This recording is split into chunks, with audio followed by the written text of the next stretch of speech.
السلام علیکم ورحمۃ اللہ وبرکاتہ حضور۔ وعلیکم السلام ورحمۃ اللہ وبرکاتہ۔ اسکول میں ہماری جو کلاس فیلوز ہوتی ہیں ان کا کلچر ہم سے بہت مختلف ہوتا ہے، ہم ان سے کس حد تک دوستی کر سکتے ہیں؟ بات یہ ہے کہ کلچر ان کا مختلف ہے۔ اسکول میں تو آپ لوگ ایک یونیفارم میں ہوتے ہیں، ٹھیک ہے، اس لیے لباس کے لحاظ سے تو آپ لوگ تقریباً ایک ہی ہیں نا، ٹھیک ہے۔ باقی رہ گئے ان کو مذہب سے کوئی دلچسپی نہیں ہوتی، تو آپ ان کو بتائیں کہ میں احمدی مسلمان ہوں اور احمدی مسلمان کیا ہوتے ہیں،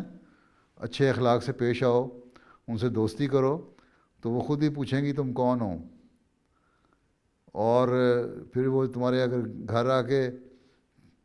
تمہیں سے ملنا چاہیں تو وہ گھر بھی آ کے مل سکتی ہیں۔ تم نے لوگوں کے گھروں میں نہیں جانا، نہ نائٹ اسپینڈ کرنے جانا ہے، اوور نائٹ اسٹے کہیں نہیں ہونا چاہیے، نہ لڑکوں کا نہ لڑکیوں کا کسی کے گھر میں ہیں۔ لیکن اس کے بعد اگر وہ تمہیں کبھی بلائیں دعوت پہ تو 1-2 گھنٹے کے لیے چلے جاؤ، لیکن وہاں جا کے احتیاط کرو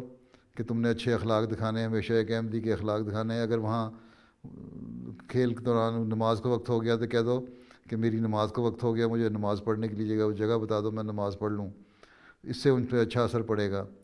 وہ تمہارے گھر آتی ہیں، کھیلتی ہیں، تو کھیلنے کے دوران ان کو بھی اسی طرح اگر نماز کا وقت ہو گیا بتاؤ، اچھی باتیں ان سے کرو۔ اگر کوئی غلط بات کرنے لگے تو کہہ دو یہ ایسی باتیں ہیں جو ہمیں پسند نہیں ہیں، ٹھیک ہے، ہمیں اچھی باتیں کرنی چاہیے، علم بڑھانے کے لیے باتیں کرنی چاہیے۔ تو کلچر تو ہر ایک کا اپنا اپنا ہے، لیکن اسی طرح ہم تعلق بڑھائیں گے اور ان کو قریب لائیں گے اور اپنے اچھے اخلاق ان کو دکھائیں گے تو وہ پھر قریب ہو کے احمدیت کے متعلق سوچیں گی، بات کریں گے، اور پھر اس طرح تبلیغ کے راستے بھی کھلیں گے۔ تو بعض چھوٹے چھوٹے بچے بھی اپنے عمل سے، اپنی باتوں سے، اپنی دوستیوں سے تبلیغ کرنے شروع کر دیتے ہیں اپنے عمر کے بچوں کو، اور 15-16 سال میں بعض دفعہ بعض لڑکیاں احمدی بھی ہو جاتے ہیں ان کی اپنے دوستوں کی باتیں سن کے۔ اس لیے صرف اس بات سے دور ہٹ جانا کہ جن کا کلچر اور ہے، ان کا کلچر اور ہے، آپ اس ملک میں رہ رہے ہیں تو بعض باتیں تو ان کی اچھی ہیں، ان کو اپنانے میں کوئی حرج نہیں ہے، لیکن جو ان کی غلط باتیں ہیں ان کو